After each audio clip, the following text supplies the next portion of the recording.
नेसराज के अंदर बाढ़ प्रभावित है, खास तौर पे भटकीधार पंचायत और खबलेज पंचायत में हमने दौरा किया है। और जिसके अंदर हम जब ग्राउंड में ग्राम पंचायत खबलेज के शांडी गांव में गए हैं तो पूरे का पूरा गांव बुरी तरह से प्रभावित है, जिसमें अमूमन सभी घरों में दरारें आई है और जो पूरी फसलें खासतौर पे आलू मक्की जो लगभग तैयार थी पूरी तरह से तबाह हो गई और लोगों की ज़मीनें चले गई है। और हम ये जो यहाँ के लोग हैं जिसमें लगभग 12-13 परिवार और 70-80 लोग हैं जो अभी प्रशासन ने राजकीय मिडिल स्कूल खबलेज में ठहराए हुए हैं और जिनके खाने पीने की व्यवस्था वहाँ की गई है।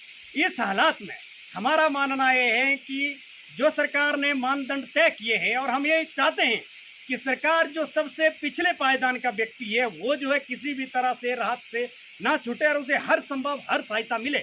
और हम ये समझते हैं आज सवाल केवल मुआवजे का नहीं है कि आप 1 बीघा जमीन जाने पर 2000 मुआवजा देंगे या 5000 मुआवजा देंगे। असली प्रश्न जो लोग हैं उनको पुनर्स्थापन का है। लोगों ने पूरी तरह से अपनी जमीनें खोई। हमारे जो पीछे वाला हिस्सा आप देख रहे हैं जहाँ लोगों की जमीन थी जिसमें आलू और मक्की बीजी हुई थी जो पूरी तरह से तबाह हुई है।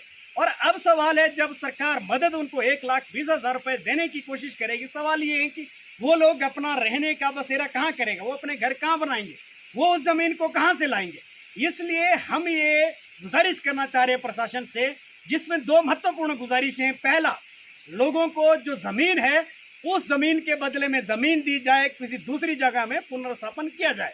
और दूसरा, जो हकम जो पटवारी जो रेवेन्यू विभाग का अधिकारी मौके पर आ रहा है और हम ये जान रहे हैं कुछ लोग कह रहे हैं कि हकम साहब कह रहे हैं या पटवारी कह रहा है, बाकी पूरे सराज में इस तरह की कमोबेश है कि जो जमीन का नुकसान हुआ है उसका नहीं मिलेगा। लेकिन हम ये कह रहे हैं कि वो जो है अधिकारी एसडीएम जो है तमाम जो राजस्व विभाग के अधिकारी हैं वो अपने अधिकारी को ये दिशा निर्देश दे, डीसी महोदय दिशा निर्देश दे कि एवरी डे रोज जो है रोज नामचा में जिस आदमी की जो शिकायत है, जो जमीनें गई है, जो घर क्षति हुए हैं उनका जो है रोज अपने रोज नामचा में लिखे। और इसके साथ साथ हम ये और गुजारिश करना चाहते हैं, भले हो सकता है इस बरसात अब लगभग समाप्त है, ये घर अभी बचे रहे, लेकिन एक चीज बहुत साफ है जो लोगों का भी डर है और हमें भी डर है कि ये जो खतरा इस गांव के अंदर है वो बरकरार है। ये आने वाले बरसात में ढह जाएगा, उससे आने वाले बरसात में ढह जाएगा। इसलिए किसी भी अनहोनी घटना से पहले हमें गुजारिश करना चाहते हैं कि इनके पुनर्वास की स्थापना की जाए और प्रशासन शीघ्र जो भी कहीं भी उचित जगह है वहाँ इनकी जगह की व्यवस्था की जाए और इनका शीघ्र पुनर्वास किया जाए।